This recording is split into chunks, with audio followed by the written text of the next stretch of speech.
friends, Robert Moore. Good. Oh, I like him. So we'll try to get through this today and next week and tell Paul at the end, thank you very much. It gave us plenty of food for thought. Yes, it did. We enjoyed stretching our minds and so on and so forth, and so much for that. Okay, today we are starting with the 14th chapter, verses 2 through 4. We finished last week by just discussing chapter 14, verse 1. One man's faith allows him to eat everything, but another man whose faith is weak eats only vegetables. The man who eats everything must not look down on him who does not. And the man who does not eat everything must not condemn the man who does, for God has accepted him. Who are you to judge someone else's servant? To his own master he stands or falls. And he will stand, for the Lord is able to make him stand. Excuse Now- me, teacher. Why would there be so much argument about eating food? Yes, well, I was just about to say this whole issue sounds kind of silly to us. It does. It sounds ridiculous. At that time, in that society, Right, in I the know ancient that. world, that was a huge, huge issue. First of all, there were some folks who observed no special food laws or taboos at all. They just felt that anything worth eating, when it was good for you, go ahead and eat it, no problem. But almost every sect, almost every religion in the ancient world, including the Jews, of course, had very strict eating laws. There were things you couldn't eat. There were things that had to be prepared a certain way. And one of the biggest issues in the early Christian church was, should you eat food that had been offered as sacrifice to pagan gods?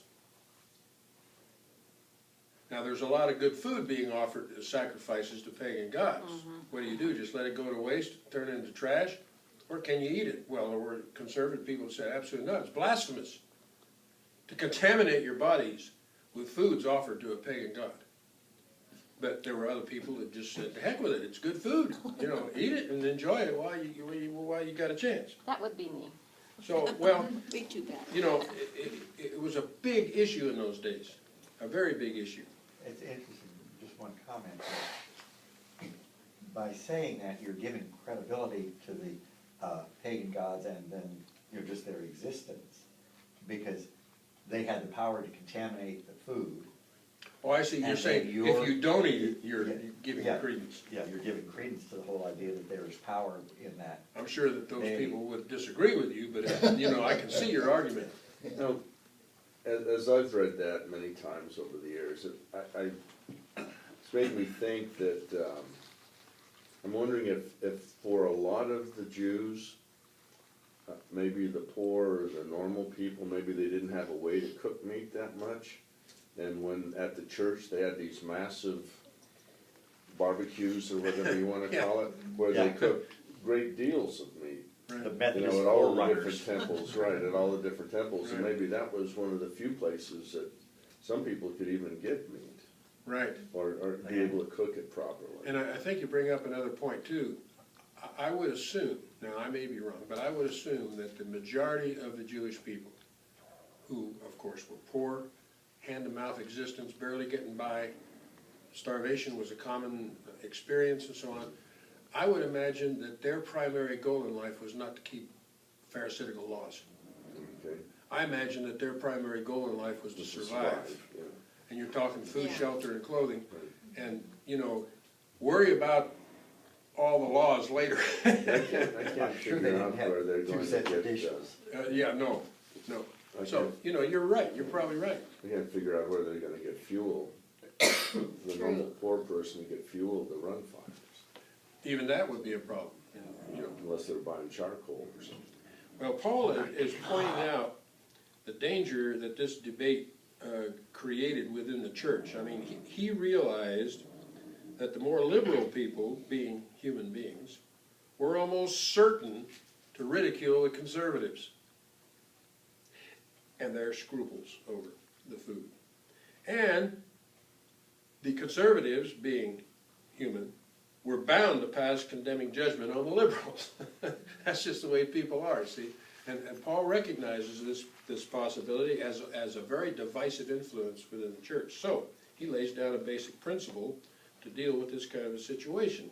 And he says very simply, nobody has a right to criticize another person. And he says, everybody is a servant of God. Everybody is answerable to God.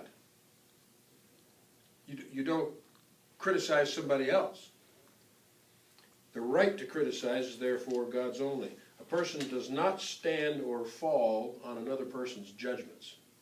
They stand or fall on God's judgment. Well, you know what? Nothing has changed over 2,000 years.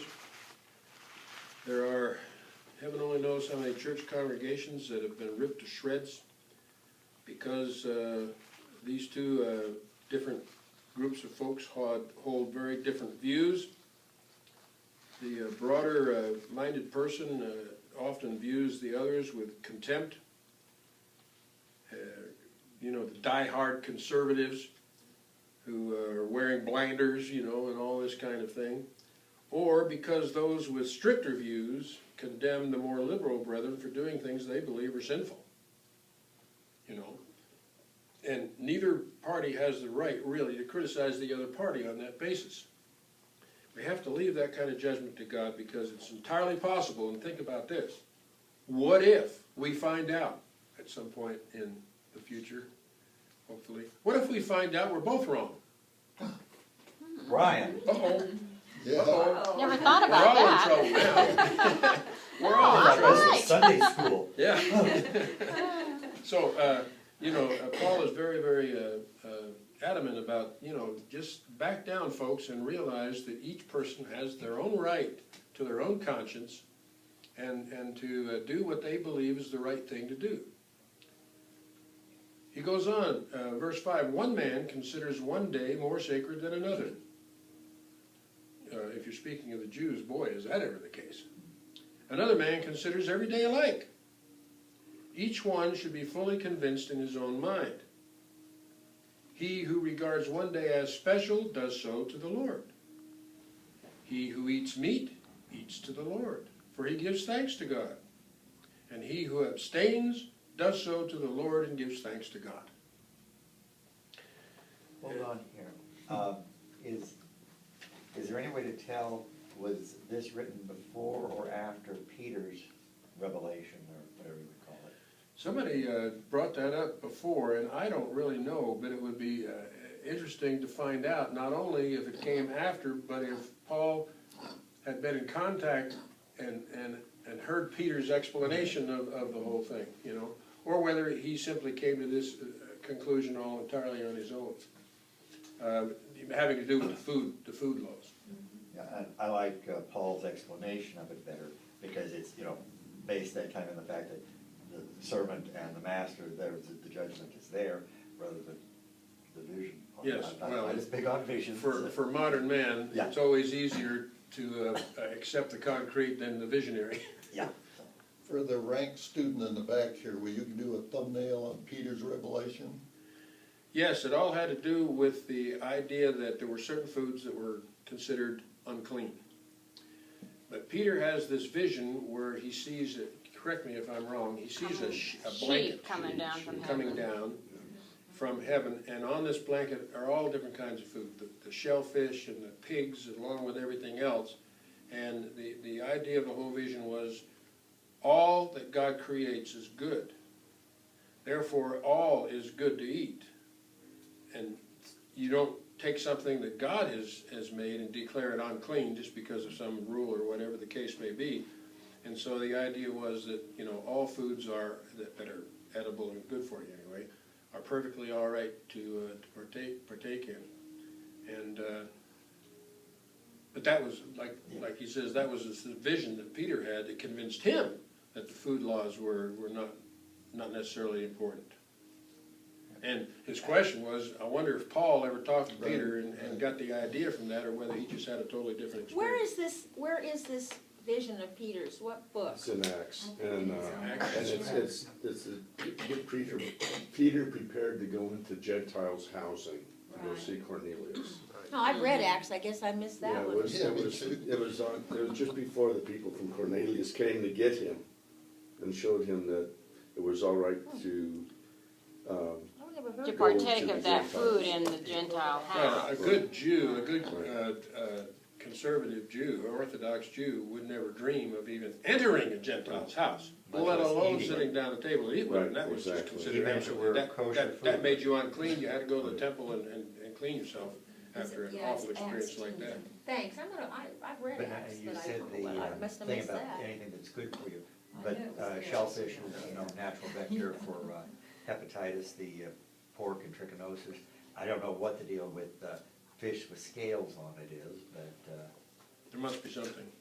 Or at least somebody thought there was Salmon something. and trout. Most, which are most good. modern dietitians will tell you keeping kosher is healthier than not anyway. Well, But there were, actually, there it's were, actually healthy. initially, at least, there were certainly health or something considered. I think they were made all certain health things issues, that, really, you the know, reason. It could be, it could be.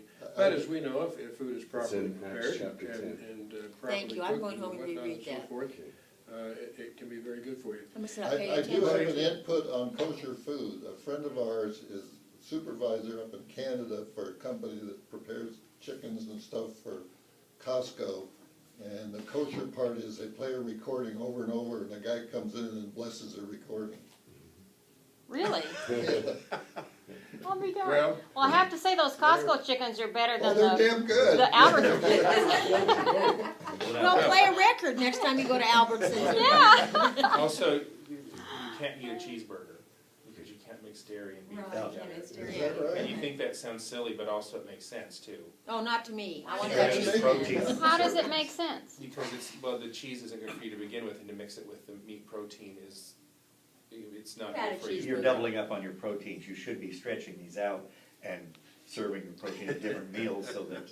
No, I'm You- not. I'm having a Yeah, a little bit cheeseburger. of each. Yeah, Well, right. just eat have a half full of it and two different. Anyway, But in this, then you have the in full this serving, particular yeah. passage, Paul starts out talking about this idea that only one day is a holy day, one day is a All days Sabbath should day. be holy. And this is another point on which the conservative and liberal folks would definitely not see eye to eye. Some people make a huge issue out of observing one special day for worship. It was almost a fetish with some people, and the Jews are a good example. The Sabbath was the Sabbath. There were hundreds of rules applying to the Sabbath. It started at a certain time, it ended at a certain time, and boy, during that period of time, you had to do this, you had to do that, you couldn't do this, you couldn't do that, you had to do this, you couldn't do that. And it was a fetish. So the Jews in particular had a virtual, had made a virtual tyranny out of the Sabbath, if you want to call it that. Well, to this day, when we went to Jerusalem, there were Sabbat elevators that the Jewish people took on the Sabbath. That stop at every floor. It's that way at Yeah. Cedar Sinai Hospital in New York too. Yeah. See, Paul's fear was that this kind of an attitude, this kind of a fetish, would end up reducing Christianity to a one-day religion I mean, I just didn't know, I'm not being. thing. And that's entirely possible. If the Sabbath is the Sabbath and that's the day of worship, that's where you do this and that's where you praise God and that's where you make sacrifice, then Paul says if you're going to do all that just that one day, then your religion becomes a one-day religion. What about the other 6 days? So he said we should not worship on a particular day. Particularly, we should worship the Lord on all days. And it makes no difference at all which day or days you do your worshiping on.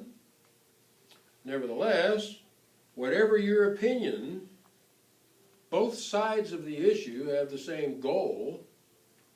You know, if you worship on Sunday and I worship on Wednesday, and one of my Roman Catholic friends worships on every night of the week, or whatever the case is, we both believe that we're serving God. We both come to praise God.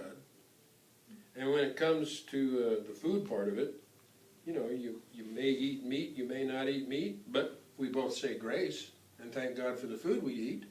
So what's the big deal?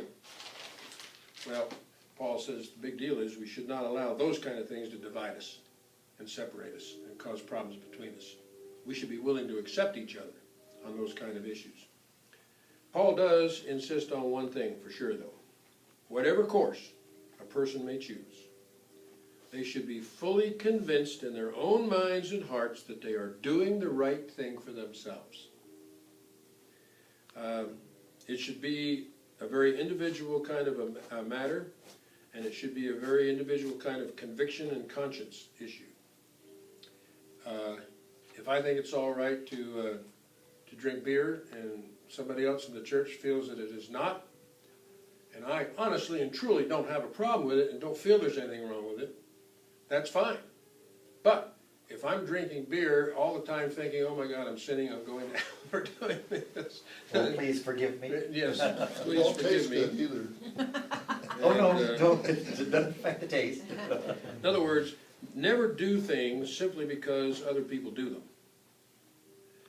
Never do things based on superstition or whatever. Never do something just because somebody else tells you it's okay or tells you to do it.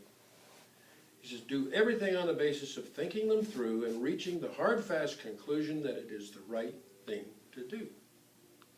But doesn't he also says that if you came over to my house and you know I didn't drink, you shouldn't come over there bringing beer. That's Just to correct. be Yeah, that's polite. the to- That's stumbling correct. block, yeah. Because his basic issue is you should not only think and be concerned with what is right for you, but you should also think and concern about what is right for the other people around you, as well as your own I self. have a redundant No newsflash. beer, but If you wine. visit Pat, bring wine.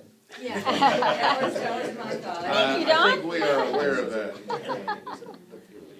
If this is so, then no person should ever make their own practice the standard for everybody else. And boy, is this a major curse in the church in places today. We all have an equal responsibility to allow others to find their own conclusions and to behave accordingly by those conclusions without regarding them as sinners or outcasts or lesser persons or whatever the case may be. The whole thing really is all wrapped up in judgmentalism. And the problem with judgmentalism, whenever a person is being judgmental, what they're really doing, Is having fun. they're comparing everybody else to themselves. True. And what they're doing is to say, you know what? You don't act like me. You don't dress like me. You don't talk like me. You don't look like me. You don't think like me. You don't have the same opinions I do, so you're going to hell. And you know, that's a big mistake because you are under judgment by your Creator. I was gonna say, my mistake though is trying to fit in and do things like other people do, so I'll fit in and they'll like me. Right, you know. and you don't, and Paul says that's wrong. You should never do things that because you're being pressured to do it by somebody else. If you think it's wrong to do a certain thing, don't do it. If the other person is doing that and feels perfectly comfortable doing that, let them go. It is. In Romans 14, verses 7 through 9, he continues, for none of us lives to himself alone, and none of us dies to himself alone. If we live to the Lord, and if we die to the Lord. So whether we live or die, we belong to the Lord. For this very reason, Christ died and returned to life so that he might be the Lord of both the dead and the living. Well, if there's ever one true fact of life for sure, this is it. You can't live in isolation. You can't live all by yourself, completely out of contact with the rest of the world, with the rest of the society. In other words, there's no way you can disentangle yourself from your fellow man. I don't care how hard you try. I'm sorry, I have to go home. The bulletins are in the Jeep. Okay, I just remembered that. okay.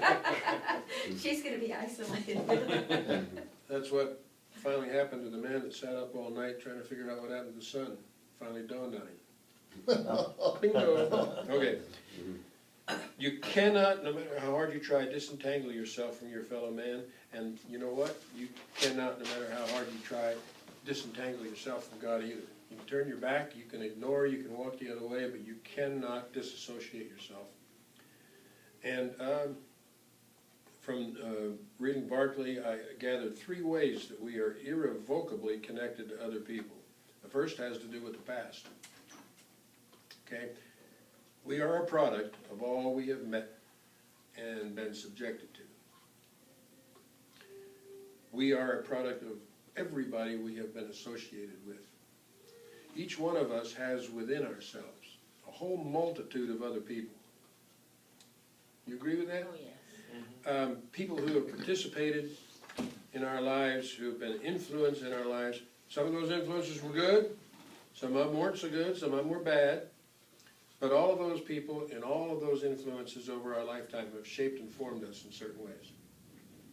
So, in that regard, we're inextricably interconnected with people, whether we like it or not. The second is the present.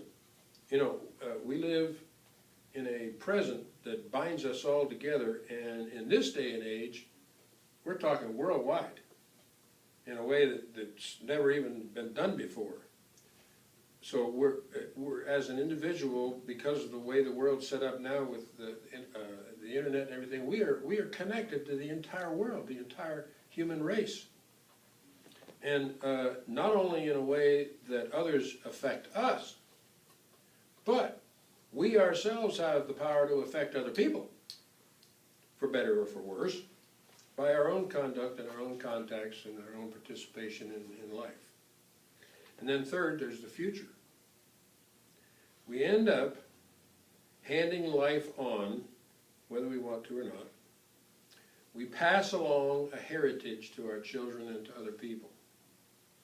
Now, if we are a good person, if we are a God-fearing person, if we are a Christian or whatever, we contribute in a very positive way to the future.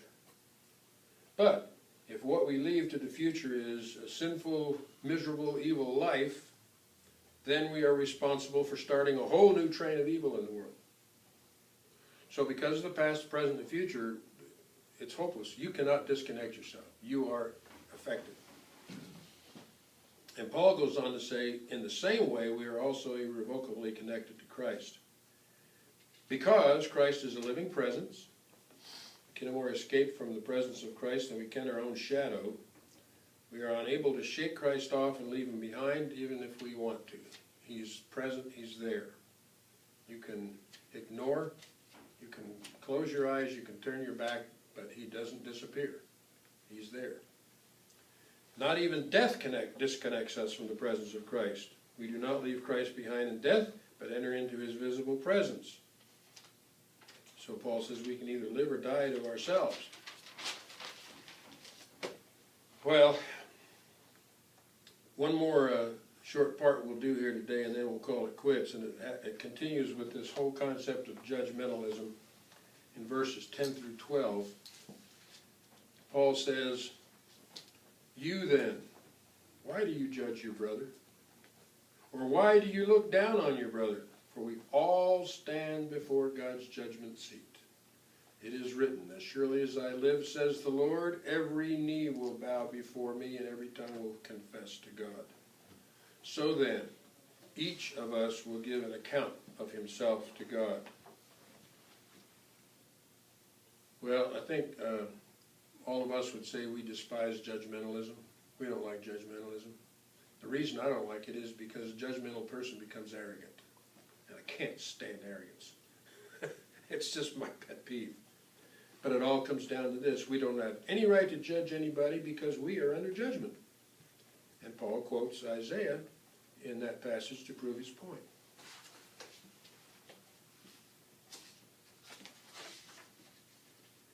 It is a judgment that we must face alone. Sometimes in this world, we can make use of the merits of someone else.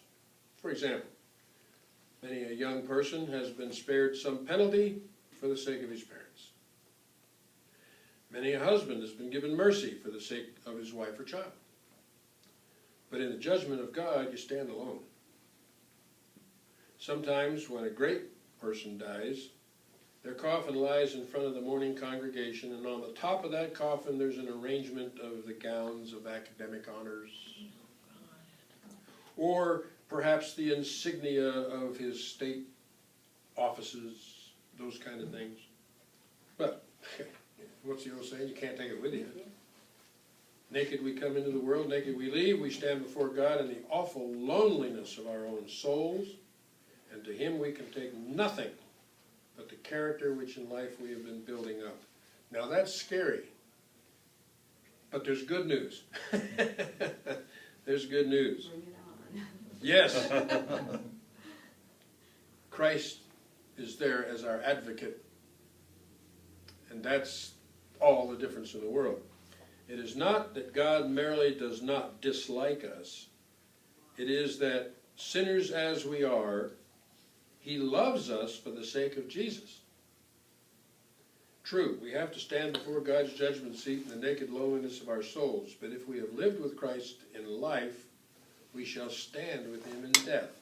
And before God, He will be the advocate to plead our cause. And therefore, we have no fear before God. So there's bad news and there's good news.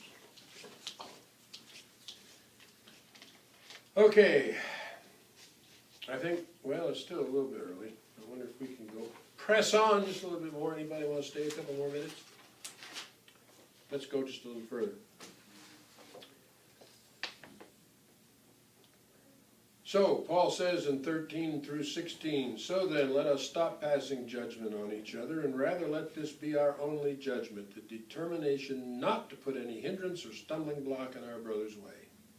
I know this, and I'm firmly convinced of it in the Lord Jesus Christ, that there is nothing in itself which is unclean.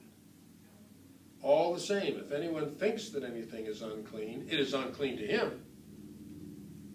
If your brother is grieved by something which you eat, you are no longer conducting yourself according to the principle that love lays down. Do not bring ruin by what you eat to that man for whom Christ died. Meaning, there are certain things which a person strong in the faith may see absolutely no harm in doing. But if a person weaker in the faith, with a narrower outlook, saw the stronger person doing it, their conscience might be shocked, and so Paul says we need to be careful of that. We need to be careful we don't become a stumbling block to somebody who's struggling with their faith. And it would be far worse, much worse, if such a weaker brethren were then persuaded to do the thing himself, creating perhaps everything from confusion to guilt in that person. Thinking that, oh my gosh, I know Don said it was all right for me to do that, but you know what, it bothers my conscience, I feel guilty about it, maybe I did, you know. How much worse it would be for us to persuade a lesser brethren to do what we do. Shame on you, Don. Right. So therefore, Paul says it is our Christian duty to not only think of things as they may or may not affect us, but also how it affects other people around us. Not that we should allow our conduct to be dictated by the views of others. That's not what he's talking about. Because on matters of our own principles, on matters of our own ethics and our own conscience, we have to take a stand on points. Okay? But, Paul says, many things are neutral. Okay? That is, there's a lot of things that are not necessarily good or bad. They are kind of non-essential things. They are indifferent kind of things. And on such kinds of things, Paul says, not to give offense. Don't flounce your behavior in front of your brothers and sisters, trying to persuade them to join in, or even worse, to ridicule them for not doing what you're doing and for thinking the way they think. And again, Paul goes all the way back to the rule of thumb, which is love. If we treat other people with love, then we focus more on our responsibility to them than we do to our own rights. Do not use your freedom as a Christian to run roughshod over the sincere feelings of others, because it can bring real grief and even ruin to others. So I know we had this issue crop up in our church a while back where we had church Christmas parties. And we were providing beer and wine to drink at the parties. And we had some members of our congregation that just were opposed to that. They just thought that was a very bad thing. Don't come. No, that's not the proper attitude, Chris. And so, the question arises, should we be tolerant and understanding and welcoming, and at the same time go right ahead and drink our beer and wine?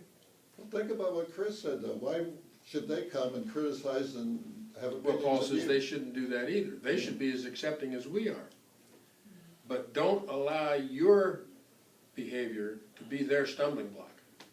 Don't be the reason that all of a sudden they get very confused on what they believe and perhaps go running off in search of Islam or some other thing because you've confused them and upset them. Well, yeah, they love to drink in that religion. So how did you resolve that? Well, the rule of thumb is love. What is the loving thing to do?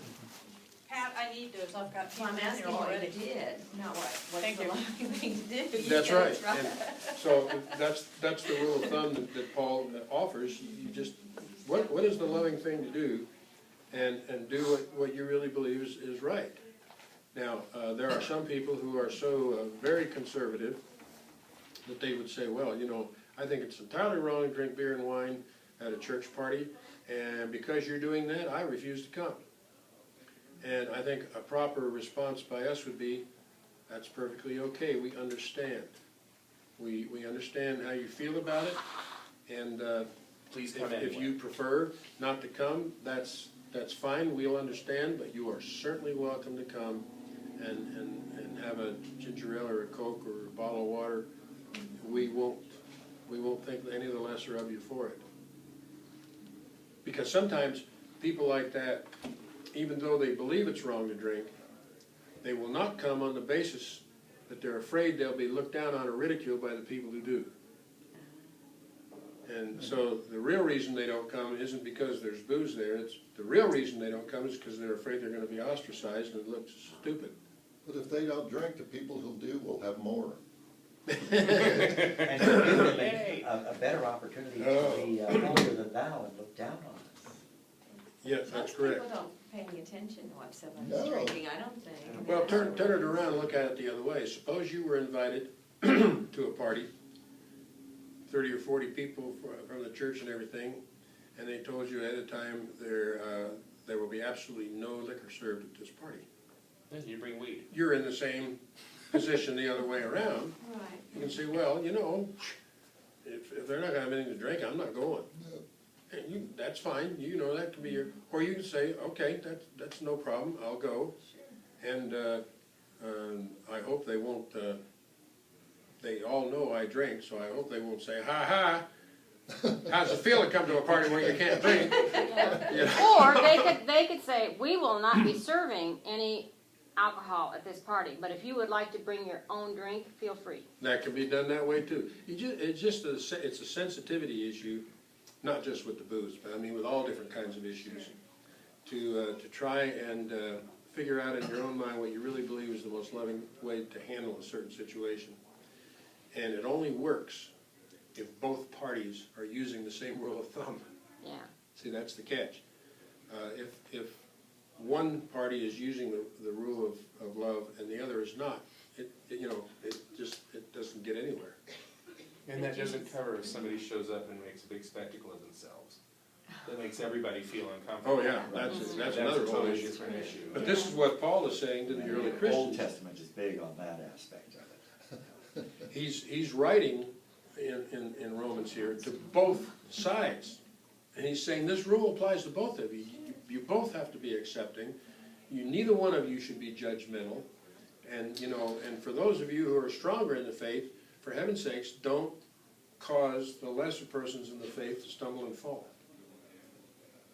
So, okay, we're going to finish with Romans next week and be done with it. And I'll be glad. Thanks, It's been a long haul. Thank you, Brian. Good today. Brian, Thank this is you. what